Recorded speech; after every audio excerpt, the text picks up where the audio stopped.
My first guest tonight, of course, is one of the stars of Friends, and starting Friday, he can be seen with Bruce Willis in The Whole 9 Yards. Let's take a look. That my wife is trying to have me killed. Who told you? A friend. Anyone I know? Oh, he's my next-door neighbor.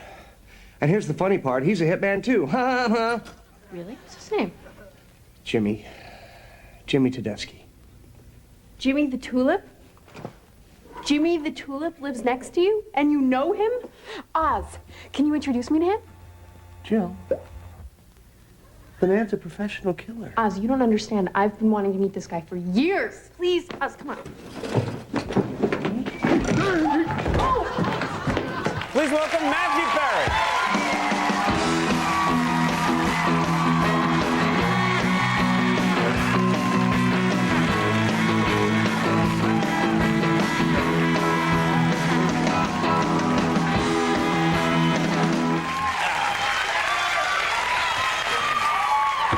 Thank you for coming, for bringing the love.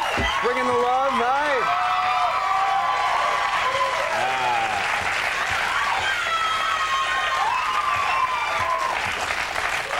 You know you've really made it in show business when they say, we're going to bring out Matthew Perry, but first, let's light a dog on fire. Thank you very much for that. It's a whole new level of show business for you. Yeah, but the dog is okay? He's okay. Okay, good. Because I understand, well, I'm gonna get that you are a pet guy, right? You have... Yeah, my mother, for Christmas last year, got me this great cat named Sammy. And actually, when this is on, it's going to be my mother's birthday, so happy birthday, Mom. Oh, great. And you didn't care about that at all. But there's a cue card here that says, oh, great. I have to simulate human emotion. I see. I'm like, in real life, I'm like Spock. Yeah. It's really not her birthday either. So don't worry about it. You did that for legal reasons. I did that because the cue card said it. Yeah, she got me this great, beautiful Persian white cat with all the hair and everything. And, but you have to brush them constantly, or they get all matted up, you know. So it's this matted up cat, and what, they collect like garbage from? Oh, there's just things like, you know, tin cans on her and stuff like that. It's not right.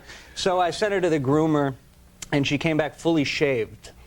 And it was like that cat from Austin Powers. Yeah. You know? And she's not the smartest cat anyway, so she couldn't really understand. Like, she's terrified of her own reflection. And here's another thing about cats that I want to know, and maybe you guys can help me out about this, but why do cats, if they're in the living room, go all of a sudden, I gotta be in the bedroom? What is that? They hear things we can't hear. People don't do that. Do you do that? No, not anymore. Not anymore? You got a lot of help. A lot of help.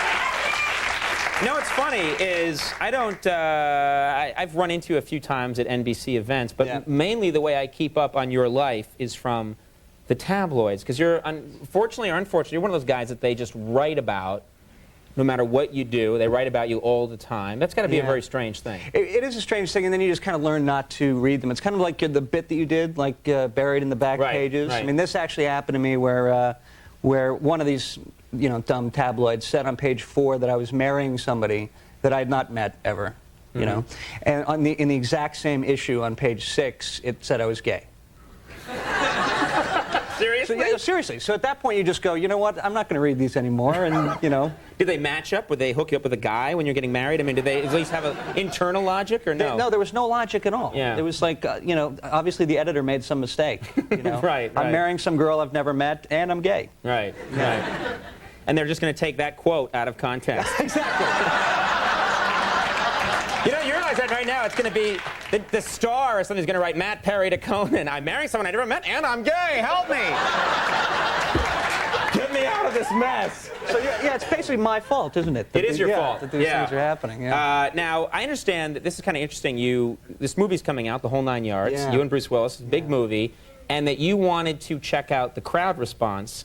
So I'm told that you went to just like a regular. They had like one of those special preview screenings with a normal audience. Yeah, they had a little sneak preview thing on Saturday night, and I was wondering, you know, because it's a comedy, you know, and I was wondering, you know, if people were going to show up and if people were going to laugh and all that stuff. And so I kind of put a baseball cap on and I snuck in, and it was a little bit embarrassing because at one point I did something on screen and I was the only one laughing the whole group. Seriously? Yeah. Yeah, I was like, oh, look at me! Look at me! And your hat said, I'm Matthew Perry, and had an arrow going down. And I was playing the Friends theme song on a little tape recorder. Did anyone see you? Because I think that would be that would be a weird moment if you heard one person laughing in the theater and it was you. Just laughing at yourself. Matthew Perry has no life. Just on a Saturday night, just going and cracking up at himself. Yeah. Another item for the tabloids. There We got you go. two. I was there with my gay girlfriend. It doesn't quite work. Well, you got to work on it. We'll figure it out. I'll come back next time. You do this movie with Bruce Willis. Yeah. He's a guy I've never met. What's it like to do you hang out with this guy, or did you just work with him? Well, I actually do hang out with him. He's a really good guy, and it was neat actually because he hasn't done a comedy basically since Moonlighting. So he was having a lot of fun. And the thing about Bruce is I call him B. Yeah. The thing about is that he literally is the persona that you would think he is. He's like the coolest guy on the face of the planet. And you could walk up to him honestly and just go, "Your house is on fire." And he'd be like, "Yeah, it's all right." Well, don't worry about it. Armageddon made $600 million. I'm very famous. A famous guy that says, "I'm very famous." Oh, yeah, I like that. all the time. How are you? Very famous. Yeah. Nice to see How you. are you? But he has that persona about him, you know. But he's a really great guy, and it was fun to just watch him having fun, coming up with funny stuff on the set, because he hasn't done it in a long time. You know? He spent the last couple of years going like, that kind of thing.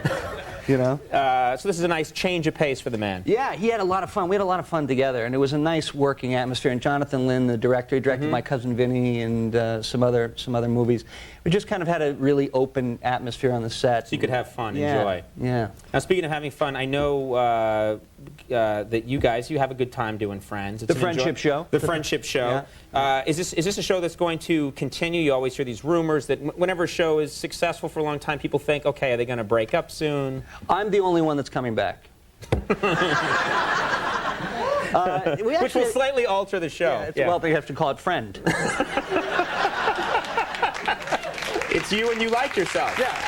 It's a nice show. Just me all by myself dancing around in a fountain. That could look very, very sad. Yeah. Squash those rumors. Yeah. He couldn't possibly be gay. All right. Now, well, the movie's The Whole Nine Yards. It opens this Friday. February 18th. Yeah. All right. Well, very excited about it. Best of luck with that. And Matthew, thanks so much for coming by. Always Great a pleasure. having you Always here. a pleasure. Matthew